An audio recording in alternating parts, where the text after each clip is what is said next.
City ಕೊಲೆ ಪ್ರಕರಣದಲ್ಲಿ sir ಎನ್ಐಎಗೆ case transfer ಆಗಿದೆ ಸರ್ ಈಗ ತಾನೇ ಹೇಳಿದ್ರು DGP ಹೇಳಿದ್ರು ಅಡ್ವೊಕೇಟ್ ಜನರಲ್ ಕೇಳಿ ಅಂತ ಹೇಳಿದ್ದೀನಿ. ಅಡ್ವೊಕೇಟ್ ಜನರಲ್ ಕೇಳಿ ಆಮೇಲೆ ತೀರ್ಮಾನ ಮಾಡೋಣ ಅಂತ ಹೇಳಿ. ಸರ್ ಏನು ಗೊತ್ತಾ ಸರ್, ನೀವು ಸಿಟ್ಟಾದ್ರೂ ಚಿಂತೆ ಇಲ್ಲ, ಇದರಿಂದ ಒಂದು ಚೂರು ಮುಜುಗರ ಆಗಲಿಲ್ವಾ ಸರ್ ಸರ್ಕಾರಕ್ಕೆ ಇಡೀ ಪ್ರಕರಣ? ಸರ್ಕಾರ ಏನು ತಪ್ಪು ಮಾಡದೇ ಇರೋರು ಮುಜುಗರ ಯಾಕಾಗುತ್ತೆ? ನೋಡಪ್ಪ, ಯಾರು ತಪ್ಪು ಮಾಡಿದ್ದಾರೆ ಅವ್ರ ಮೇಲೆ ಕ್ರಮ ತಗೊಂಡಿದ್ದೀವಿ, ಗೊತ್ತಾಯ್ತಾ?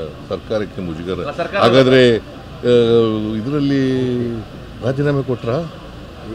ಕುಂಭಮೇಳದಲ್ಲಿ ಇದು ಮಾಡಿದವರು ಒಂದು ಸೇತುವೆ ಬಿದ್ದೋಯ್ತು, ಅವತ್ತೇ ಕಟ್ಟಿದ ದಿನನೇ ಇನಾಗ್ರೇಷನ್ ಮಾಡಿದೆ, 100 ಜನ ಸತ್ತೋದ್ರು. ಆಗ ಮಾಡಿದ್ರ? ರಾಜೀನಾಮೆ ಕೊಟ್ರ ಪ್ರೈಮ್ ಮಿನಿಸ್ಟ್ರು?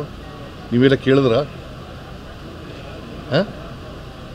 ಕುಂಭಮೇಳದಲ್ಲಿ 50-60 ಜನ ಸತ್ತೋದ್ರು, ಕೇಳಿದ್ರ ನೀವು?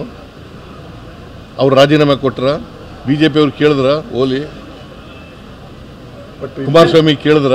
ಬಟ್ ಇಲ್ಲಿ ಕೇಂದ್ರ ಸಚಿವರು ಎಲ್ಲರೂ ಇಡೀ ಸರ್ಕಾರದ ಇಮೇಜ್ ಹೋಗಿದೆ, ಮತ್ತೆ ಬೆಂಗಳೂರದ ಇಮೇಜ್ ಕಡಿಮೆ ಆಗ್ತಾ ಇದೆ ಈ ಘಟನೆಯಿಂದ ಅಂತ ಅಂದ್ಬಿಟ್ಟು ಕುಮಾರಸ್ವಾಮಿ, ಸೋಮಣ್ಣ, ನೋಡಪ್ಪ, BJPಯವರು ರಾಜಕೀಯವಾಗಿ ಮಾತಾಡ್ತಾ ಇದ್ದಾರೆ, ಸುಳ್ಳು ಆರೋಪಗಳನ್ನು ಮಾಡ್ತಾ ಇದ್ದಾರೆ. ನನಗೆ ಇವು ಯಾವೂ ಕೂಡ ನನ್ನನ್ನು ಕರೆದ್ರು, ಚೀಫ್ ಸೆಕ್ರೆಟರಿ ಹೇಳಿದ್ರು ನನಗೆ, ನಾವೆಲ್ಲ ಫಂಕ್ಷನ್ ಅರೇಂಜ್ ಮಾಡಿದ್ದೀವಿ ಸರ್, ನೀವು ಬರಬಹುದು ಅಂತ ಹೇಳಿದ್ರು. ಆಯಿತು ಮಾಡಿ ಅಂತ ಹೇಳಿದ್ರು, ಓಕೆ ಅಂತ. ಬಟ್ ಕ್ರಿಕೆಟ್ ಅಸೋಸಿಯೇಷನ್ನವರು ಕರೆದ್ರು ನನಗೆ ಇಲ್ಲಿ ಕರೀನಿಲ್ಲ, ಸ್ಟೇಡಿಯಂ ಕರೀಲಿಲ್ಲ, ವಿಧಾನಸೌಧಕ್ಕೆ ಕರೆದರು. ವಿಧಾನಸೌಧದಲ್ಲಿ ಯಾವ ಅಹಿತಕರ ಘಟನೆ ನಡೆದಿಲ್ಲ.